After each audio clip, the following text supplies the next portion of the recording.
નમસ્કાર વિદ્યાર્થી મિત્રો, આજે આપણે વાત કરવાની છે ધોરણ 9 એના ચેપ્ટર નંબર 16 વિશે. અગાઉ 1 થી 15 ચેપ્ટર જે છે એ મારી યુટ્યુબ ચેનલમાં અપલોડ કરી દીધા છે. આજે આપણે વાત કરવાની છે આબોહવા. તો આબોહવા વિશે આપણે થોડી ઘણી જાણકારી અગાઉના ધોરણમાં લઈ લીધી હોય. તો આજે આપણે એક તફાવત પહેલા તો જોવાનો છે કે આબોહવા અને હવામાન, આ બંનેનો તફાવત હજી પણ ઘણા લોકોને કન્ફ્યુઝન કરે છે અથવા તો કન્ફ્યુઝ થાય છે કે આબોહવા અને હવામાન એક જ શબ્દ છે. પણ સામાન્ય રીતે તમને એક જ તફાવત, મુખ્ય તફાવત કહું તો આબોહવા જે છે એમાં અસર અથવા તો એનો ફેરફાર જે છે આપણને 35 વર્ષ કે તેથી વધુ વર્ષોમાં જોવા મળે છે. જ્યારે હવામાન જે છે ને એમાં તમને રોજે રોજનો ફેરફાર જે છે એ જોવા મળતો હોય. સવારે અને સાંજના સમયમાં પણ તમને ફેરફાર જોવા મળતો. તમે ન્યૂઝ ચેનલમાં સાંભળેલું હોય તો તમે સાંભળો છો વેધર રિપોર્ટ. તો વેધર રિપોર્ટ એટલે શું આવે છે? હવામાન રિપોર્ટ જે છે એ હવામાન રિપોર્ટ આવે છે, નહીં કે આબોહવા. આબોહવાનું ઇંગ્લિશ થાય છે ક્લાઇમેટ. એના માટે તમે સાંભળતા હશો શબ્દ કે પ્રદૂષણને લીધે ક્લાઇમેટ ઉપર અસર થાય છે. તો પ્રદૂષણને લીધે કોના ઉપર અસર થાય છે? આબોહવા ઉપર અસર થાય છે. આપણે આ રીતે યાદ રાખવાનું છે. બાકી બંને શબ્દ જે છે આપણે વારંવાર સાંભળતા જ હોઈએ છીએ. તો અહીંયા આપણને કીધું છે કે વર્ષા ઋતુ, ઉનાળા કે શિયાળાના સરેરાશ હવામાનની પરિસ્થિતિ પરથી તેની આબોહવા નક્કી કરવામાં આવે છે. એટલે કે સામાન્ય રીતે તમે જોશો તો 2 વર્ષ વચ્ચે તમને કોઈ તફાવત નહીં સર્જાય. જેમ કે આપણે સામાન્ય રીતે ડિસેમ્બર, નવેમ્બર, ડિસેમ્બર, જાન્યુઆરી જે છે એ સામાન્ય રીતે ઠંડી ઋતુ છે, શિયાળાની ઋતુ છે. પછી માર્ચ, એપ્રિલ, મે વગેરે આપણે જોવા જઈએ તો ખાસ કરીને ઉનાળાની ઋતુ છે. આગળ જોઈએ તો જુલાઈ, ઓગસ્ટ વધારે વરસાદ પડતો હોય. તો આમાં તમને વધારે ફેરફાર જોવા મળશે નહીં, પણ લાંબા સમયગાળે આમાં શું થાય છે? થોડો ઘણો ફેરફાર થાય છે. ત્યારબાદ વાત કરીએ આપણે હવામાન. તો હવામાન એ વાતાવરણની ટૂંકા સમયગાળાની પરિસ્થિતિ દર્શાવે છે. દિવસ દરમિયાન કોઈ પણ સમયે શું બદલાઈ શકે? હવામાન બદલાઈ શકે. ખાસ યાદ રાખવાનું છે આપણે, વેધર જે છે, હવામાન જે છે એ બદલાઈ શકે છે અને હવામાન બદલાવાનો આધાર ઘણી બધી બાબત ઉપર રહેલો છે. જેમ કે તાપમાન. ચોમાસાની ઋતુમાં ઘણી વખત આવું થાય છે કે તાપમાન તમે જોવો તો સામાન્ય રીતે તડકો હોય, પણ અમુક સમય બાદ જ શું આવવા માંડે? વરસાદ આવવા માંડે. તો અચાનક જ શું બને છે? તો કે અચાનક જ હવામાનમાં પલટો આવે છે અને વરસાદ આવી પડે છે. તો તાપમાન છે, હવાનું દબાણ છે, ભેજ, વરસાદ, ધુમ્મસ કે વાદળો જે છે એ વાદળના પ્રમાણ ઉપર એનો આધાર રહેલો છે કે હવામાન બદલે છે કે નહીં. આપણી ખેતી પ્રવૃત્તિ જે છે એ ખેતી પ્રવૃત્તિ ઉપર આ જે હવામાન છે એની ઘણી અસર જોવા મળે છે. ભારતીય હવામાન ખાતું જે છે એ સમગ્ર દેશનું રોજે રોજનું હવામાન દર્શાવતા નકશાઓ પણ બહાર પાડે છે. ચોમાસામાં વધારે પડતા આવા નકશાની જરૂર પડે છે કે કેવું વાતાવરણ અથવા તો હવામાનમાં પલટો આવશે કે નહીં, એની આધાર જે છે એ ખેતી ઉપર રહેલો છે. હવામાન વિભાગ દ્વારા અમુક આગાહી કરવામાં આવે છે. આ આગાહીથી શું થાય? તો કે સમુદ્રમાં ખેડવા જતા જે છે માછીમારો જે છે એ માછીમારોને ખ્યાલ આવે કે જો વાતાવરણ ખરાબ હોય તો આપણે ત્યાં સમુદ્રમાં જવું જોઈએ નહીં. તો આવી આગાહી જે છે એ હવામાન વિભાગ દ્વારા આપવામાં આવતી હોય. ભારત આબોહવામાં ઘણી વિવિધતાઓ અને વિલક્ષણતાઓ ધરાવતો દેશ છે. કારણ કે ભારત જે છે એની આપણે જોવા જઈએ તો ભૂપૃષ્ઠ દ્રષ્ટિ એવી આવેલી છે કે સામાન્ય રીતે અમુક દેશમાં ઉનાળો એવી ઋતુ આવતી જ નથી, પણ ભારતમાં આપણે જોવા જઈએ તો ભારત અને આજુબાજુના પાડોશી દેશો છે એમાં આપણને ત્રણેય ઋતુ અથવા તો મોસમી પવનો વાળા દેશ આપણે કહી શકીએ. પૃથ્વી સપાટીના કેટલાક પ્રદેશોમાં પવનની દિશા ઋતુ પ્રમાણે બદલાય છે. આમ ઋતુ પ્રમાણે દિશા બદલતા પવનો જે છે એને શું કહેવાય છે? મોસમી પવનો કહેવાય. આવો અનુભવ તો આપણે કરીએ જ છીએ મોસમી પવનોનો. ઉનાળો હોય, ચોમાસું હોય ત્યારે પવનોની દિશા તથા પવનો જે છે એ કેટલા પ્રમાણમાં આવે છે એમાં પણ આપણે ફેરફારનો અનુભવ કરીએ છીએ. અરબી ભાષાનો મૂળ શબ્દ મોસમી, અહીંયા મોસમ છે, એ અરબી ભાષાનો શબ્દ મોસમ, એના ઉપરથી મોસમી પવનો જે છે એવું નામ આપવામાં આવેલું છે. તો ભારત જે છે એ ભારતનું ભૂપૃષ્ઠ અથવા તો ભારતની પાડોશી દેશોનું ભૂપૃષ્ઠ એવું જ છે કે જેમાં મોસમી પવનો વાય છે. તો એશિયા ખંડમાં ભારત, શ્રીલંકા, બાંગ્લાદેશ, પાકિસ્તાન અને મ્યાનમાર મોસમી આબોહવા અનુભવતા મુખ્ય દેશો આપણે ગણી શકીએ. ત્યારબાદ વાત કરીએ આપણે ઋતુ પરિવર્તન.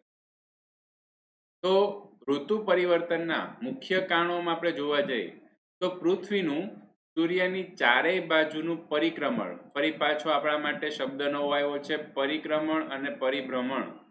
પૃથ્વી પોતાની ધરીની આસપાસ ફરે છે એને શું કહેવાય છે? પરિક્રમણ કહેવાય. પોતાની ધરીની આસપાસ ફરે એને શું કહેવાય છે? પરિભ્રમણ કહેવાય છે. જ્યારે સૂર્યની આસપાસ ફરે છે એને શું કહેવાય છે? પરિક્રમણ કહેવાય છે.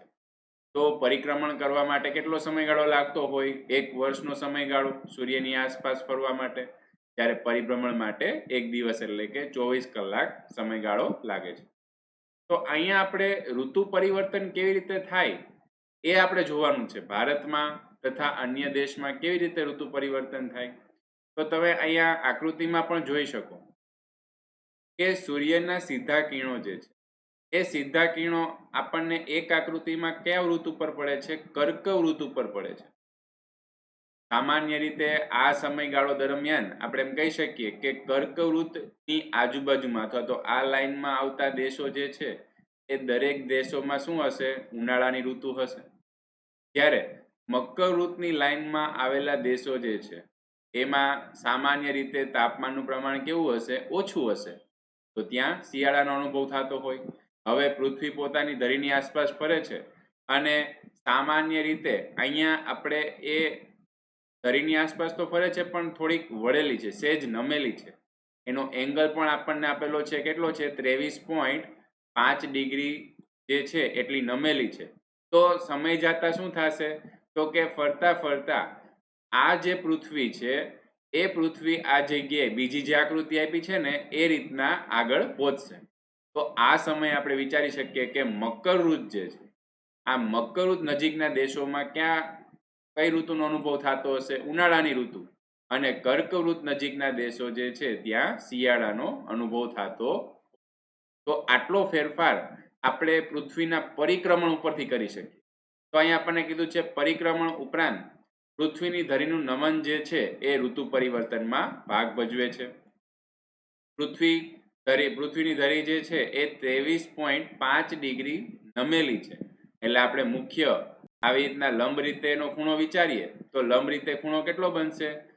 તો કે 90 નો ખૂણો હોય તો 90 - 23.5 એટલે થઈ જશે 66.5 નો ખૂણો બનાવે છે. પૃથ્વીના ધરીના નમનને કારણે ઋતુઓ જે છે એ ફરે છે.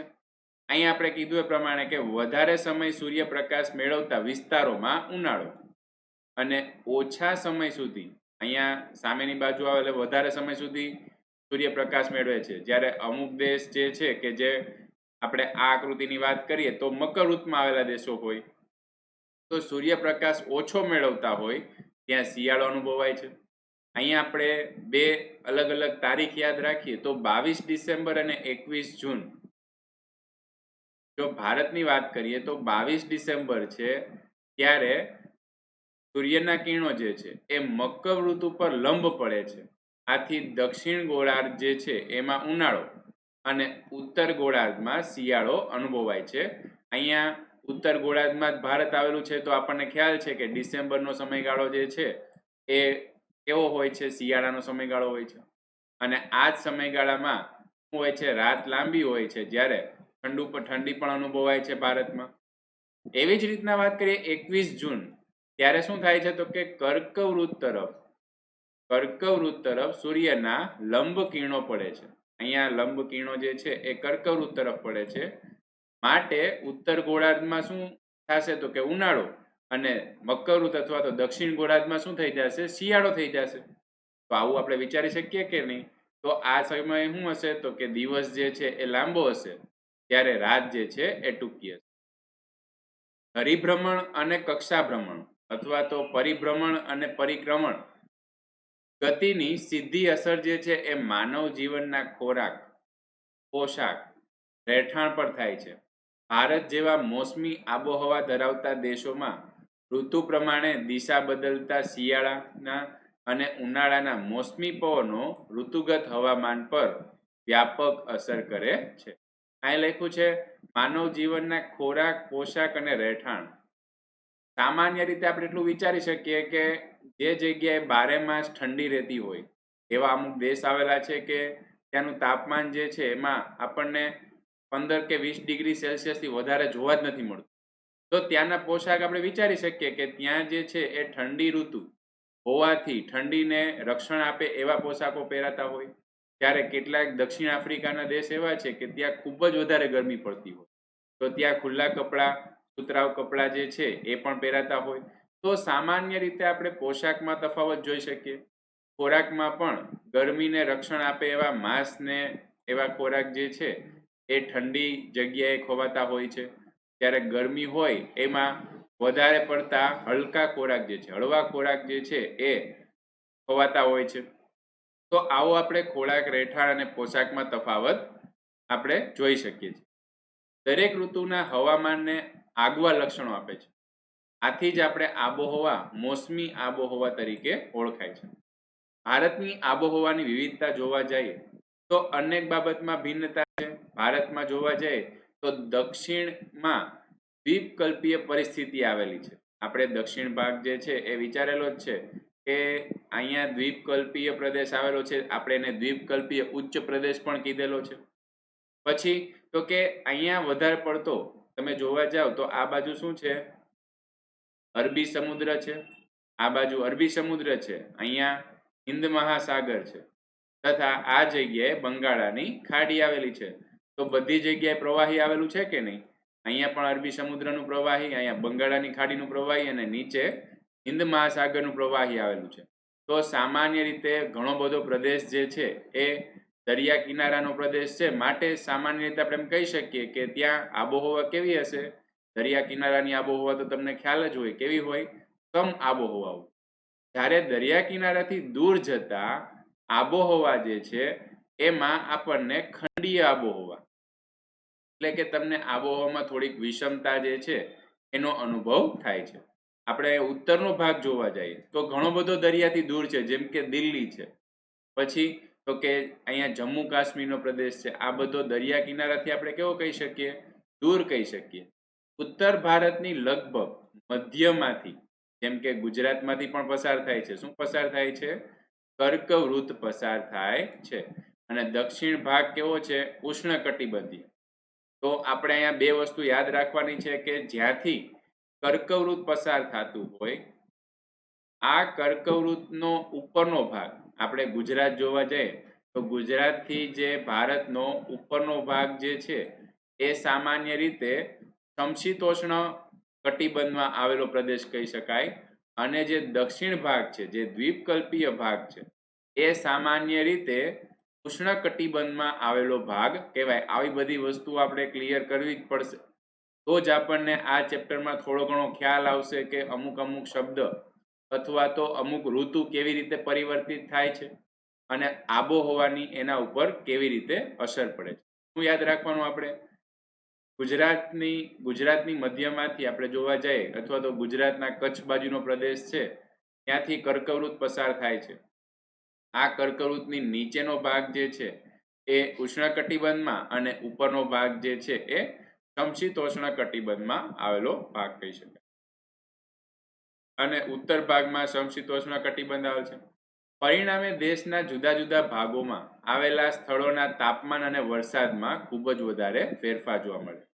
અહીંયા ઉત્તરની વાત કરીએ તો લદ્દાખમાં આવેલ લેહ તથા દ્રાસ નું તાપમાન શિયાળામાં જોવા જઈએ તો -45 ડિગ્રી સેલ્સિયસ. એક તો સમશીતોષ્ણમાં આવેલું છે અને બીજું આસપાસના વિસ્તારમાં હિમાલય આવેલો છે. માટે શિયાળાનું તાપમાન જોવા જાય તો -45 ડિગ્રી સેલ્સિયસ, ખૂબ જ નીચું તાપમાન આપણે વિચારી શકીએ, આટલું તાપમાન જાય છે. ત્યારે રાજસ્થાનની વાત કરીએ, શ્રી ગંગાનગર, એટલે કે અહીંયા આપણે એક ઉદાહરણ તરીકે આપેલું છે, ત્યાં તાપમાન જે છે કેટલું ગયેલું છે? તો કે 51 ડિગ્રી સેલ્સિયસ જેટલું ઊંચું તાપમાન, કે જ્યાં સામાન્ય રીતે જોવા જાય તો થોડુંક પણ જો હજી તાપમાન વધે તો જનજીવન જે છે એ અશક્ય બની જાય, આવી પરિસ્થિતિ આપણને જોવા મળે છે. તો અન્ય વાત કરીએ આપણે વરસાદની. આ તો વાત કરી ઠંડી અને ગરમીની. ત્યારબાદ વાત કરીએ વરસાદની. તો જોવા જાય તો દુનિયાનો સૌથી વધુ વાર્ષિક વરસાદ એ આપણને ભારતના મેઘાલયના ચેરાપુંજીમાં તથા ચેરાપુંજીની નજીક આવેલું એક બીજું આપણે સ્થળ કહી શકીએ, જેને નામ છે મોન્સિનરમ. તો ચેરાપુંજી અને મોન્સિનરમ છે એ બંને પાસે એક રેકોર્ડ રહેલો છે. ચેરાપુંજીમાં વાર્ષિક વરસાદ 1200 સેન્ટીમીટર જેટલો વરસેલો છે. ઘણા વિસ્તારમાં તો ઓછો હોય અથવા તો મધ્યમ હોય, પણ 1200 સેન્ટીમીટર એટલે ખૂબ જ વધારે વરસાદ કહેવાય. તો 1200 સેન્ટીમીટરનો વરસાદ જે છે એ ચેરાપુંજીમાં નોંધાયેલો છે, જ્યારે મોન્સિનરમ છે ત્યાં 24 કલાક દરમિયાન પડેલો મહત્તમ વરસાદ જે છે એ પણ નોંધાયેલો છે. તો આવા વરસાદી પ્રદેશ ભારતમાં આવેલા છે. જ્યારે રાજસ્થાનમાં આવેલું રણ પ્રદેશ જે છે ને, ત્યાં વાત કરીએ તો 10 થી 12 સેમી વરસાદ જે છે એટલો જ વરસાદ પડે છે. તો વિચાર કરો, જો એ ભારતમાં જ આવેલા બે સ્થળો જેમાં તાપમાનમાં પણ ફેરફાર જોવા મળે છે, ત્યારે વરસાદમાં પણ ફેરફાર જોવા મળે છે. દેશમાં કોઈ એક પ્રદેશમાં પૂરની વિકટ પરિસ્થિતિ હોય તો બીજા પ્રદેશમાં સાવ વરસાદ ન પડ્યો હોય. તો આવું આપણે એમ કહી શકીએ કે ખૂબ જ વિરોધાભાસી આબોહવા જે છે એનો અનુભવ થાય છે, અથવા તો વિરોધાભાસી આપણે એમ કહી શકીએ હવામાનનો અનુભવ થાય છે. અહીંયા કેટલીક વખત આપણને ગાજવીજ સાથેના તોફાનો, ધૂળની ડમરીઓ અને ઉષ્ણકટિબંધીય ચક્રવાતો, આવા ચક્રવાતો પણ તમે ક્યારેક ને ક્યારેક જોયેલા હશે ટીવીમાં. તો વિનાશક ચક્રવાતો જે છે એ પણ કેટલાક પ્રદેશમાં હોય છે. અહીંયા આપણે જો હવે આગળ વાત કરીએ તો આબોહવાને અસર કરતા પરિબળો, કયા પરિબળો જે છે એ આબોહવાને અસર કરે છે. સામાન્ય રીતે આપણે એવો પ્રયત્ન કરીએ કે આ બધી બાબત જે છે એ આપણને સહેલી રીતે અને નકશા દ્વારા જ આપણને સમજાઈ જાય. બાકી તમને આ ચેપ્ટર એવું છે કે એક વખતમાં તમને બધી બાબત કદાચ ખ્યાલ ન પણ આવે, તો આપણે ફરી પાછું આને રિપીટ કરવાનું છે અને એક એક વસ્તુ ઉપર ધ્યાન દઈ અને આપણે શીખવાનું છે. આબોહવા ઉપર કયા પરિબળો અસર કરે, આપણે એક તો બાબતની ચર્ચા કરી કે આબોહવા ઉપર તાપમાન છે, વાતાવરણીય દબાણ છે, પવન, ભેજ, વરસાદ વગેરે જે છે આવા પરિબળો તો અસર કરે જ છે. પણ આ બધા જે છે સામાન્ય રીતે ઝડપથી ફેરફાર થતો હોય તો હવામાન ઉપર વધારે અસર કરે છે. ત્યારે મુખ્ય પરિબળોની વાત કરીએ ને, તો મુખ્ય પરિબળોમાં 4 પરિબળો આવશે. એક એક વિશે આપણે વિગતવાર ચર્ચા કરશું. પહેલું આવે છે અક્ષાંશ, બીજું આવે છે સમુદ્રથી અંતર, ત્રીજું આવે છે સમુદ્ર સપાટીથી ઊંચાઈ, અને ચોથું આવે છે વાતાવરણીય દબાણ અને પવન. સામાન્ય રીતે અક્ષાંશની વાત કરીએ આપણે, તો અક્ષાંશમાં તો હમણાં જ આપણે વાત કરી કે અક્ષાંશની રીતે આપણે પૃથ્વીના 3 ભાગ પાડી શકીએ: કર્કવૃત્ત, વિષુવવૃત્ત અને મકરવૃત્ત. તો કર્કવૃત્ત જે છે એ કર્કવૃત્તમાં આપણે જોઈએ તો મોસમ પ્રમાણે ત્યાં સૂર્યના કિરણો સીધા પડે છે.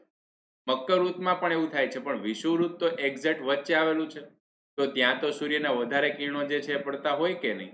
અહીંયા આપણે આકૃતિમાં જોઈએ તો વિષુવવૃત્ત જે છે ત્યાં તો વધારે પડતા સૂર્યના કિરણો પડતા હોય છે. તો કર્કવૃત્ત અને મકરવૃત્તમાં મોસમી આબોહવા હોય છે, જ્યારે વિષુવવૃત્ત જે છે ત્યાં ગરમીનો અનુભવ થાય છે. તો પૃથ્વીની સપાટી પર આબોહવા જે તે પ્રદેશોના અક્ષાંશ પ્રમાણે બદલાય. આબોહવામાં તત્વોનું વિતરણ જે છે એ મોટા ભાગે અક્ષાંશોને અનુસરે છે. આપણે ચર્ચા કરીએ પ્રમાણે બે ક્રમિક અક્ષાંશો વચ્ચે 111 કિલોમીટરનું અંતર હોય છે. બે ક્રમિક અક્ષાંશો વચ્ચે કેટલું? 111 કિલોમીટર. ખાસ યાદ રાખવાનું છે.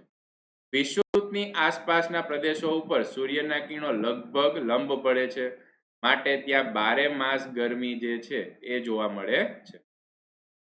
તેમજ ભારતમાં ઉષ્ણકટિબંધીય પણ પ્રદેશ આવેલો છે અને સમશીતોષ્ણ કટિબંધ પણ આવેલો છે. તો બે આબોહવાકીય પરિસ્થિતિ ધરાવતા વિભાગમાં વહેંચાયેલું છે.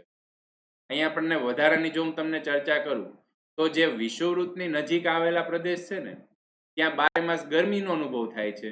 જ્યારે ધ્રુવ, અહીંયા જોવા જાય તો ઉત્તર ધ્રુવ અને દક્ષિણ ધ્રુવ, આ ઉત્તર ધ્રુવ અને આ દક્ષિણ ધ્રુવ. ત્યાં તમે જોવા જાશો ને તો અહીંયા 12 માસ સૂર્યના કિરણો ત્રાસા જ પડતા હોય. તો સામાન્ય રીતે ઉનાળો જે છે એનો ઓછો અનુભવ થતો હોય. વધારે પડતી કઈ ઋતુ હશે? ત્યાં શિયાળાની ઋતુ હશે. ત્યારે વિષુવવૃત્ત જે છે ને ત્યાં સૂર્યના કિરણો વધારે પડતા લંબ પડતા હોય, માટે ત્યાં આપણે વધારે પડતો કેનો અનુભવ કરીએ છીએ? તો કે ગરમીનો અથવા તો ઉનાળાની ઋતુનો અનુભવ કરીએ છીએ. તો આવી રીતે આપણે અક્ષાંશ જે છે એ અક્ષાંશ ઉપરથી પણ આપણે જોઈ શકીએ કે કેવી રીતે આ જે આબોહવા છે એમાં ફેરફાર જોવા મળે.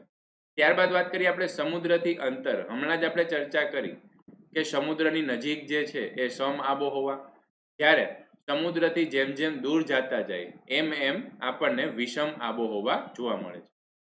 સમુદ્ર વિસ્તારથી જમીન પ્રદેશના અંતરો અને આબોહવા પર અસર કરનાર બીજું મહત્વનું પરિબળ છે.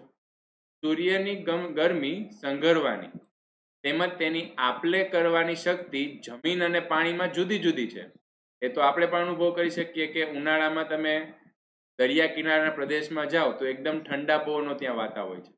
પરિણામે સમુદ્ર અને તેના કિનારા નજીકના ભૂમિભાગો પર સમ આબોહવા, જ્યારે કિનારાથી દૂર જાય તેમ આપણે જોવા જાય તો વિષમ આબોહવા બને છે. અહીં ઉદાહરણ પણ આપેલું છે આપણને કે મુંબઈનો દરિયા કિનારો જે છે, તો આ દરિયા કિનારો તમે સાંભળેલો જ હોય, મરીન ડ્રાઈવના આવા બધા પ્રદેશો છે એમાં કેવી આબોહવા છે? તો કે સમ આબોહવા છે. જ્યારે ત્યાંથી આપણે દૂર જાય એટલે કે છે તો મહારાષ્ટ્ર જિલ્લો જ, પણ આપણે ત્યાંથી નાગપુર જાય અથવા તો દિલ્હી જાય તો આવા પ્રદેશો તો દરિયાથી ખૂબ જ દૂર છે, તો ત્યાંની આબોહવા કેવી હોય છે? વિષમ આબોહવા હોય. સમુદ્રની સપાટીથી ઊંચાઈ. અહીંયા આપણે સમુદ્રની સપાટીથી ઊંચાઈને કેવી રીતના વિચારી શકીએ? તો તમે એવો અનુભવ કર્યો હોય કે ઊંચાઈવાળા પ્રદેશ ઉપર હિલ સ્ટેશન આપણે કહીએ છીએ, ત્યાં તાપમાન જે છે એનો ઓછો અનુભવ થાય છે. શું કામ? એને કારણ કે પૃથ્વીની સપાટીથી અથવા તો સમુદ્રની સપાટીથી જેમ જેમ ઊંચે જઈએ તેમ તેમ હવાનું દબાણ અને હવાનું તાપમાન જે છે એ ઘટતું જોવા મળે છે. જ્યારે ભૂપૃષ્ઠની ઊંચાઈ વરસાદમાં વધારો કરે છે, તો હિમાલય પર્વતની ઊંચાઈને લીધે તેના બહુ ઊંચા શિખરો જે છે એ 12 માસ બરફથી છવાયેલા હોય છે. એટલે કે આવા પ્રદેશ જે છે ત્યાં સામાન્ય રીતે જેમ જેમ ઊંચાઈ વધતી જાય તેમ તેમ તાપમાનમાં ખૂબ જ ઘટાડો નોંધાય છે. તો ત્યાં વધારે પડતી સૂર્યના કિરણોની અસર થતી નથી અને આપણને 12 માસ ત્યાં એવું જ લાગે છે કે બરફ જે છે એ છવાયેલો હોય છે. તો આવા પ્રદેશની વાત કરીએ કે આપણે ઊંચાઈ ઉપર જેમ જેમ જતા જઈએ એમ એમ કેટલા તાપમાનમાં ફેરફાર થાય છે એના વિશેની ચર્ચા કરીએ તો ભેજવાળી હવા ઊંચે પડતા ઠંડી પડે છે અને વરસાદ આપે છે. જો કે આ બાબત તો આપણને ખ્યાલ જ છે, જેને આપણે બાષ્પીભવન ઘટના કહીએ છીએ કે ભેજવાળી હવા ઊંચે ચડશે, વાદળા બંધાશે અને વરસાદ આપશે. તો આવી રીતના પણ આપણને સમુદ્ર સપાટી જે છે એનાથી ઊંચાઈ જતા પ્રદેશોમાં ઠંડીનો અનુભવ થાય છે.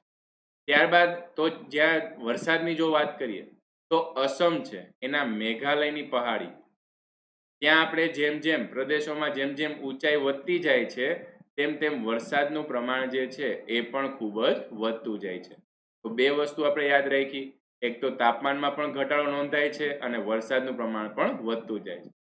સામાન્ય પરિસ્થિતિમાં પૃથ્વીની સપાટીથી આપણે 165 મીટર ઉપર તરફ જઈએ તો 1 ડિગ્રી સેલ્સિયસ નો ઘટાડો નોંધાય છે. એને જો આપણે સરેરાશ જોવા જઈએ તો 1000 મીટરની વાત કરીએ, જો કે 83 જ છે એટલે કાંઈ યાદ રાખવાની વધારે જરૂર નથી. 1000 મીટર જો આપણે ઊંચા જઈએ તો સરેરાશ 6.5 ડિગ્રી સેલ્સિયસ તાપમાનનો ઘટાડો થાય છે. તો અહીંયા આપણે આ રીતે પણ યાદ રાખી શકીએ કે જેમ જેમ ઊંચાઈ જાય તેમ તેમ તાપમાનમાં ઘટાડો જોવા મળે. અને આ એક આપણે ખાસ યાદ રાખવાનું છે, વાતાવરણીય દબાણ અને પવનો. ભારત જે છે એ ઉત્તર પૂર્વી વ્યાપારિક પવનો વાળા ક્ષેત્રમાં આવેલો છે. અહીંયા આપણા માટે ફરી પાછો એક નવો શબ્દ આવ્યો, વ્યાપારિક પવનો. આ પવનોનો ઉપયોગ શું છે? તો કે પહેલાના સમયમાં જોવા જઈએ તો કાંઈ ડીઝલ એન્જિન વાળા સ્ટીમર અથવા તો અત્યારે જોવા જઈએ તો ગેસ ઉપર ચાલતા સ્ટીમર, ઇલેક્ટ્રિસિટી ઉપર ચાલતા સ્ટીમર, આવા સ્ટીમરોની શોધ થયેલી ન હતી. તો ત્યાં તો સઢવાળા વહાણો હતા અને એનાથી દરિયાઈ વેપાર જે છે એ થતો હતો. તો આ જે ઉત્તર પૂર્વી, અહીંયા જોવા જાય તો ઉત્તર પૂર્વી પવનો જે છે, આ પવનો જે છે અહીંયા ઉત્તર ભાગ અને પૂર્વ ભાગ, આપણે એ પણ યાદ રાખવાનું છે. આપણે થોડું ઘણું દિશાની પણ આપણને ખ્યાલ હોવો જોઈએ. ઉત્તર પૂર્વી પવનો જે છે એ શું કરશે, તો કે એ દિશામાં પવનો વાતા હોય તો સઢવાળા વાહનો જે છે એ સહેલાઈથી આ દિશામાં ગતિ કરી શકે. તો વ્યાપાર જે છે એ વ્યાપાર સહેલાઈથી થઈ શકે, કારણ કે સઢવાળા વાહનો સહેલાઈથી જઈ શકતા હોય એટલે. તો આવા પવનોને શું કહેવાય છે? વ્યાપારિક પવનો કહેવાય છે. આ પવનો ઉત્તર ગોળાર્ધના ઉષ્ણકટિબંધીય ગુરુદાબ પટ્ટા, અહીંયા ગુરુદાબ પટ્ટો અને લઘુદાબ પટ્ટો, બહુ વધારે આના વિશે વિચારવાનું નથી, પણ આપણે યાદ રાખશું કે ગુરુદાબ પટ્ટા પર ભારે દબાણ જે છે એ ભારે દબાણ દ્વારા આ પટ્ટાઓ સર્જાય છે. આ પવનો પૃથ્વીના ધરીભ્રમણને લીધે થોડા મળાઈને વિષુવવૃત્ત તરફ વાય છે. તો ભૂતકાળમાં દરિયાઈ માર્ગ પર થતા વેપાર ઉપર આ પવનોનો લાભ લેવામાં આવતો હતો, જેથી તેને વ્યાપારી પવન કહેવાય છે. અહીંયા આપણે થોડું ઘણું જો નકશામાં જોઈએ તો અહીંયા આપણને ઉત્તર ભાગ આપેલો છે. એક આકૃતિમાં ચર્ચા કરીએ તો આ જગ્યાએ ઉત્તર ધ્રુવ આવેલો છે. દરિયાઈ પવનો એટલે શું? તો કે આ જગ્યાએ આપણે કર્કવૃત્ત પાસે ભારત આવેલો છે કે નહીં, તો ઉત્તર અને પૂર્વ, તો પવનો જે છે એ પવનો સામાન્ય રીતે આ રીતે વાતા હોય, ઉત્તરથી પૂર્વ તરફ વાતા હોય કે નહીં. તો આવા દરિયાઈ પવનો જે છે એ દરિયાઈ પવનો, હવે તમને એટલો તો ખ્યાલ હશે કે આ બાજુ શું આવેલું છે? યુરોપના દેશો આવેલો છે. તો યુરોપના દેશો વ્યાપાર કરવા માટે ભારત આવતા હતા કે નહીં, સઢવાળા વહાણો લઈને. તો આ યુરોપના દેશો જે છે એને વ્યાપાર કરવા માટે ભારત આવવું પડતું હતું. તો ભારત આવવા માટે આ વહાણો જે છે એને અનુકૂળ પડે એવી દિશામાં પવનો વાતા હતા. તો આવા પવનોને આપણે વ્યાપારી પવનો કહી શકીએ. ત્યારબાદ વાત કરીએ આપણે કે આ પવનો ભૂભાગમાંથી ઉત્પન્ન થઈને વાતા હોવાથી સામાન્યતઃ ભેજનું પ્રમાણ ઓછું હોય છે. પરંતુ ભારતની દક્ષિણે હિન્દ મહાસાગર આવેલો છે તથા પશ્ચિમે અરબ સાગર અને પૂર્વમાં બંગાળાની ખાડી આવેલી છે. તો ત્રણેય બાજુ આપણે જોવા જઈએ તો દરિયાઈ પ્રદેશ હોવાથી ત્યાં આ જળરાશિ એટલે કે આમાંથી જે પવનો વાય છે એ કેવા બને છે? ભેજવાળા પવનો બને છે અને જે વરસાદ લાવવામાં મદદરૂપ થાય છે. એટલે આપણને ભારતને દરિયા કિનારાનો ઘણો બધો લાભ જે છે એ સમ આબોહવા માટે રહેલો છે. શિયાળામાં હિમાલયની ઉત્તરમાં ભારે દબાણ હોય છે. આ ક્ષેત્રમાં ઠંડા અને સૂકા પવનો દક્ષિણના હળવા દબાણવાળા સમુદ્રી વિસ્તારો તરફ વાય છે. શિયાળાની વાત કરેલી છે તો હિમાલય તો તમને ખ્યાલ જ છે કે બરફથી છવાયેલો હોય છે. તો ત્યાં દબાણનું પ્રમાણ ભારે તથા આ ક્ષેત્રમાંથી પવનો જે છે એ દક્ષિણ તરફ આવે છે. તો ઉનાળામાં વાત કરીએ કે મધ્ય આ જે પવનો વાય છે એના કારણે આપણે ઠંડીનો અનુભવ, વધારે ઠંડીનો અનુભવ કરીએ છીએ. તો ઉનાળાની વાત કરીએ તો મધ્ય એશિયા એટલે કે ભારતની ઉપરનો ભાગ, ચાઇના તથા રશિયાવાળો ભાગ અને ભારતના ભૂમિભાગો ઊંચા તાપમાનને કારણે હવાનું હલકું દબાણ રચાય છે. અને આ સમયે દક્ષિણ હિન્દ મહાસાગર, દક્ષિણમાં એટલે કે કેરળની નીચેનો ભાગ જે છે કે જ્યાં હિન્દ મહાસાગર આવેલો છે, આ હિન્દ મહાસાગર ઉપર ભારે દબાણ હોય, તેથી હિન્દ મહાસાગર પરથી પવનો જે છે એ ઉત્તરના હલકા દબાણ તરફ ખેંચાઈ જાય છે, જેને દક્ષિણ પશ્ચિમ મોસમી પવનો કહેવાય છે. ફરી પાછું આપણે જો થોડું ઘણું નકશામાં જોઈએ તો અહીંયા હિન્દ મહાસાગર આવેલો છે. ઉત્તરમાં આપણે કીધું કે આ જગ્યાએ હિમાલયના પવનો આવેલો છે. આનું દબાણ કેવું છે? ભારે દબાણ છે. ઉત્તરમાં આવેલા હિમાલય જે છે એની આજુબાજુના પ્રદેશ તથા મધ્ય એશિયા એટલે આની ઉપરનો ભાગ, આ જગ્યાએ હવાનું દબાણ કેવું છે? ઊંચું છે. જ્યારે દક્ષિણમાં આવેલો હિન્દ મહાસાગર, ત્યાંનું દબાણ કેવું છે? નીચું છે. તો અહીંથી પવનો ક્યાં જશે? ઉપરની બાજુ જશે કે નહીં? તો આ રીતે પવનો, ભેજવાળા પવનો ક્યાં જાય છે? ઉત્તર તરફ જાય છે. આ બધી ચર્ચા કરી આપણે કે ભારતમાં જે આબોહવામાં કેવી રીતના ફેરફાર જોવા મળે છે. આ ફેરફારને લીધે વરસાદ છે, પછી ગરમી છે તથા ઠંડીનો અનુભવ થાય છે. ભારતીય વિસ્તારથી દૂર કેટલાક પ્રદેશો ઉપર ક્યારેક વિશિષ્ટ ઘટના જોવા મળે છે. અહીં આપણે થોડા ઘણા નવા નામ પણ આવશે અને આ જે છે વિશિષ્ટ ઘટના થોડા સમય પૂરતી જ હોય છે. જેમ કે જેટ સ્ટ્રીમ, પછી પશ્ચિમી વિક્ષોભ. આ બધી એવી વસ્તુ છે કે અમુક સમય માટે વાતાવરણમાં ખૂબ જ ધરખમ ફેરફાર કરી નાખે. આપણે જોવા જઈએ તો જેટ સ્ટ્રીમ છે, પછી પશ્ચિમી વિક્ષોભ છે, અલનીનો. અહીંયા અલનીનો જે છે એ પણ એ જ વસ્તુ છે કે એને લીધે શું થાય છે તો કે ખૂબ જ એકી સાથે આપણને વધારે તફાવત જોવા મળે છે. પછી આઈટીસી આપણે જોવા જઈએ તો વાવાઝોડું છે એ આવે છે. પછી તો કે ક્યારેક અતિશય વરસાદ જે છે એ અચાનક જ આવવા માંડે છે. તો આવા બધા ફેરફાર જે છે એ પણ જોવા મળે છે ભારતમાં. આમ છતાં જોવા જઈએ તો ભારતમાં મોસમી આબોહવા જે છે એની લાક્ષણિકતા જળવાય છે. તો આ બધી ચર્ચા કરી આપણે કે ભારતમાં કેવી રીતે વાતાવરણમાં ફેરફાર થાય છે અને સામાન્ય રીતે લાંબા ગાળે આબોહવામાં આની અસર જે છે એ આપણને જોવા મળે છે. ત્યારબાદ આપણને બેઝિક માહિતી આપેલી છે કે ભારતનું ઋતુચક્ર. આપણને અનુભવ તો છે જ આ બધી વસ્તુ વિશે, એટલે આપણે કાંઈ વધારે ચર્ચા નહીં કરીએ. આપણને એ પણ ખ્યાલ છે કે ભારતમાં આ રીતે ઋતુ જે છે એને અલગ અલગ ભાગમાં વિભાજિત કરેલી છે. જેમ કે હેમંત, શિશિર, વસંત, ગ્રીષ્મ, વર્ષા અને શરદ, તથા શિયાળો, ઉનાળો, ચોમાસું, આવી રીતના પણ આપણે ભાગ પાડી શકીએ. બધાના સમયગાળા જે છે એનો પણ આપણે અનુભવ કરતા હોય તો ભારત સરકારની દિલ્હી ખાતે આવેલી હવામાન ખાતાની કચેરી જે છે એ ભારતની આબોહવા સંદર્ભે વિશ્વમાં વર્ષની 4 ઋતુઓ જે છે એમાં તેને વહેંચણી કરેલી છે. અહીંયા જોવા જઈએ તો એક આવે છે શીત ઋતુ, એટલે કે શિયાળો, જેનો અનુભવ આપણને ડિસેમ્બરથી ફેબ્રુઆરીના સમયગાળામાં જોવા મળે છે. પછી આવે છે ઉષ્ણ ઋતુ અથવા તો ઉનાળો, જેનો અનુભવ આપણને માર્ચથી મે સુધીના સમયગાળામાં જોવા મળે છે. ત્યારબાદ વર્ષા ઋતુ, જેને આપણે ચોમાસું કહીએ છીએ, તેનો સમયગાળો જૂનથી સપ્ટેમ્બર, અને થોડો ઘણો અલગ અલગ જગ્યાએ આપણને વાતાવરણમાં ફેરફાર જોવા મળે.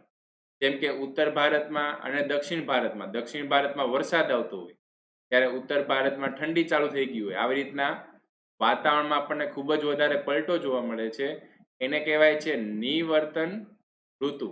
અને પાછા ફરતા મોસમી પવનો જે છે એની પણ ઋતુ કહેવામાં આવે છે. આ ઋતુ જે છે એ દક્ષિણ ભારતમાં ખૂબ જ વધારે વરસાદ પણ લાવે છે. તો આવી જે ઋતુ છે એનો અનુભવ ઓક્ટોબરથી નવેમ્બરમાં જોવા મળે છે. અહીંયા આપણે જોવા જઈએ તો આખું ચકેડું જે આપણને આપેલું છે એ અલગ અલગ ઋતુ. અહીંયા જોવા જઈએ તો શીત ઋતુ ડિસેમ્બર, જાન્યુઆરી. એમાં આપણે ગુજરાતી મહિનો જોવા જઈએ, જે વિક્રમ સંવત જે છે એનો મહિનો આવે છે પોષ અને મહા. તથા શિયાળાની શીત ઋતુ જે છે એને 2 ભાગમાં વહેંચેલી છે. એક તો શિશિર, આમાં પણ શિયાળાનો ખૂબ જ વધારે અનુભવ થાય છે. ત્યારે અહીંયા થોડો ઘણો વસંતનો પણ ભાગ આવે છે. તો આટલા ભાગમાં શિયાળો, આટલા ભાગમાં ઉનાળો તથા આટલા ભાગમાં ચોમાસું. તમે પણ પોઝ કરી અને આખી વસ્તુ જે છે એ આખું ચકેડું જે છે અથવા તો આખું સર્કલ જે છે એને તમે શીખ મેળવી શકો છો કે આ બધી વસ્તુ આપણને બેઝિક છે એટલે આપણને ખ્યાલ જ હોય. તો હાલ આપણે આટલું રાખીએ છીએ. ત્યારબાદ નેક્સ્ટ લેક્ચરમાં જે અલગ અલગ ઋતુઓ જે છે એના વિશેની આપણે ચર્ચા કરશું. આભાર.